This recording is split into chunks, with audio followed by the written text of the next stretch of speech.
This is clearly a retro throwback to those original colorful iMacs when they came out in the 90s. But I'm not happy. As it turns out, Apple quietly crippled the performance of the entry-level tier without disclosing it on the product page. Not only does the base model have one fewer graphics core, as Apple advertises on the product page, it also has 50% as many fans, which means, at least in theory, it could be more prone to overheating and thermal throttling. Okay, so it's a very thin device, 11.5 millimeters. It's 11.5 millimeters thin for the whole thing. It's thinner than a MacBook Pro. It's thinner than an Apple Watch. This entire computer is actually thinner than the depth of a headphone jack. So you have the color matched Magic Keyboard, you have the color matched Lightning cable, and this has got a fabric weave around the cable. It looks really nice. You also have the color matched trackpad, color matched Magic Mouse, and the power supply also has a woven fabric cable that's colored. As for the new peripherals, fundamentally, they're the same as they've always been, right down to the Lightning charging ports in sometimes interesting places. The new keyboard is the one thing that's been genuinely updated. It's slightly more rounded than the older designs, and it features a massive escape key, an emoji key that doubles as the function key, and a dedicated lock key that on the upper end models doubles as a Touch ID sensor. But also, this new keyboard with the base model doesn't have Touch ID. The power supply has a few interesting things going on. On the higher spec ones, it's got an Ethernet port right on the power supply itself. But they really leaned into the external power brick situation with the iMac here. There's an external power brick here that's pretty beefy, but they've made the most of it. They've got color matching cables, and there's magnetic pins into the back. Then they've also built in an Ethernet port into the brick in the higher end models. So first of all, the screen. The screen is bigger and it comes much closer to the edges than that old iMac design. So it's a 23.5 inch, 4.5K display here, 500 nits, LCD, P3 color. It's bright, cheerful, and fundamentally different from what you'd expect from a computer or even a computer monitor these days. The thickness, or rather the thinness, is awe-inspiring, and the all-glass front gives the machine an unusual flatness with no seams to disrupt the aesthetic. The screen, 23.5 across, it's 4.5K, it's bright, it's color accurate, it's what you would expect from a iMac screen. These are always good and it does not disappoint. You will not be making out the individual pixels. I've noticed that when the iMac is booting up or when you have an entirely black screen, you can see some panel unevenness in the backlight. Then there's the elephant in the room, the bezels. It seems these white bezels surrounding the display have divided both Apple fans and haters alike. But the presence of these white bezels makes it easier to fit into home environments.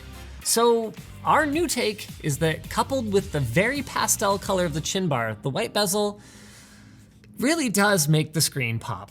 Now, it's got some pretty great speakers already. The speakers sound awesome. There's 6 of them and they're just loud and clear. They're very iMac, they're very good.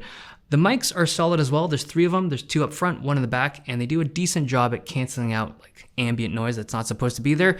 These speakers provide clear, room-filling sound, and because they have Dolby Atmos support, it means you can listen to Apple Music spatial audio. And they're really much louder than you'd expect from this small of a frame. It can crank loud enough to fill a room. The speakers, meanwhile, are, well, what can I say?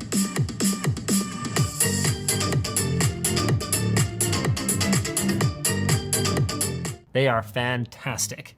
The webcam is decent, but it does not do the facial tracking thing that the new iPads can do.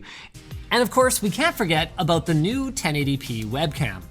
Jonathan, over at our Mac Address channel, go subscribe if you haven't already, by the way, did a test for his review, and as you can see in both his and ours, the signal processing that Apple is doing with their M1 SoC does an excellent job with this many pixels, and that's particularly true compared to the old 720p webcams that Apple used for so freaking long. And they're pretty good, actually better than I was expecting. It is 1080p finally, which is awesome. But more than that, the colors and the contrast are way better, actually better than I feel like they were in the M1 laptops. And the studio quality microphones, as you can hear, best mics ever in a Mac, are pretty good. You know, the 8GB model, I get it, it's an attractive value. I would probably recommend 16 gigabytes.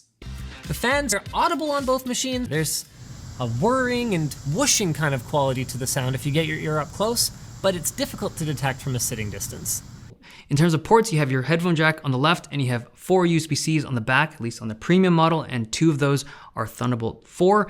If you get the kind of base model, you only get 2 USB-C on the back, and those are both Thunderbolt 4. Most people would probably benefit from a Thunderbolt dock though, and even on the entry-level model, that one only has 2 Thunderbolt USB-C ports, and a computer that is this big in this form factor, just having 4 data connections. Really, the only thing that got worse is the port situation. It is a regression from the previous 21-inch iMac, which just had more connections. The port selection is decent.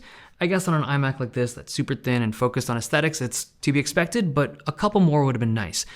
But if you upgrade to the higher spec models that start at $14.99, then you have 2 more USB-C ports for a total of 4. The M1 is just downright snappy when doing basic tasks.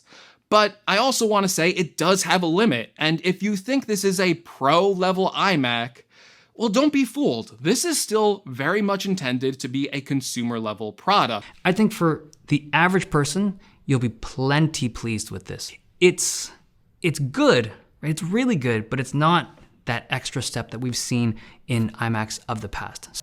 I was hoping for there to be more, but there isn't. This is the exact same kind of performance as you would get from like a M1 MacBook Pro or the M1 Mac Mini. So The 24-inch iMac, as it is right now, is identical to the MacBook Pros and Mac Mini in all but form factor. I mean, this new iMac is clearly a far better computer than the baseline 21.5-inch iMac it replaces. Like that. Don't buy this. Get the Mac Mini. It has USB Type A. You can even get it with 10 gig networking.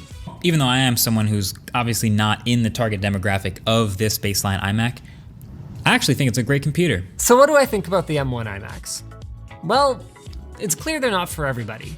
And this iMac is still going to represent the best value workstation machine that combines so many great features with good performance. And again, I still have no issue recommending it to people as long as you're aware of its limits.